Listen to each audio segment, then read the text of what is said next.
ഓ, ഇവിടെ ഇങ്ങനെയൊക്കെയുള്ള നല്ല ഹോട്ടലൊക്കെ ഉണ്ടായിരുന്നോ? പിന്നെ ഇല്ലാതെ, ഞങ്ങൾ വൈകിട്ട് കോളേജിൽ നിന്ന് ഇറങ്ങി ഇവിടെ വന്നിരുന്ന ഷേക്ക് ഒക്കെ കുടിക്കുന്നേ. നമ്മൾ ഈ AC-ലൊക്കെ ഇരിക്കുന്നതിന് കൂടുതൽ പൈസ ആവുമോടി? അങ്ങനെ കൂടുതൽ പൈസ ഒന്നും ആവത്തില്ല അമ്മേ. അമ്മ നമുക്ക് എന്നാ പിന്നെ മന്തി പറഞ്ഞാലോ? എന്നാ പിന്നെ അത് പറ. കുറെ നാളായില്ലേ ഈ പേര് കേൾക്കാൻ തുടങ്ങിയിട്ട്. ഇന്ന് എന്നാ പിന്നെ ഞാനും ഒന്ന് കഴിച്ചു നോക്കട്ടെ. പിന്നല്ല. അയ്യേ, ഇത് എന്തുവാടി? ഒരു ടേസ്റ്റും ഇല്ലല്ലോ ഇതിന്. അമ്മ പതുക്കെ പറ, എല്ലാരും കേക്കും. ഈ അരി ഒന്നും തീരെ വെന്തിട്ടില്ലല്ലോ. അത് അങ്ങനെ തന്നെ അമ്മേ. നോക്കിയേ, ചിക്കൻ ഒന്നും വെന്തിട്ടുമില്ല, മസാലയുമില്ല. വീട്ടിലായിരുന്നെങ്കിൽ ഞാൻ ഇതെടുത്ത് ഒന്നുകൂടെ വേവിച്ചേനായിരുന്നു. അമ്മ ഈ മന്തി ഇങ്ങനെ തന്നെ.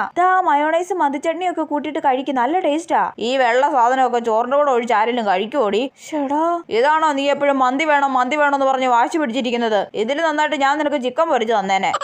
ഇനി മേലെ ഇതിന്റെ പേര് പറഞ്ഞു പോയേക്കരുത്, പറഞ്ഞേക്കാം. അവളുടെ ഒരു മന്തി. എന്നാ പിന്നെ ബാക്കി നമുക്ക് പാഴ്സൽ എടുത്താലോ അമ്മേ? വേണ്ട വേണ്ട, ഈ സാധനം വാങ്ങാനേ പോകുന്നില്ല. അവക്ക് വേവാത്ത സാധനം തിന്നാൻ എന്തൊരാഗ്രഹം. ചേടാ, അമ്മയ്ക്ക് മന്തി വാങ്ങി കൊടുക്കണ്ടായിരുന്നു.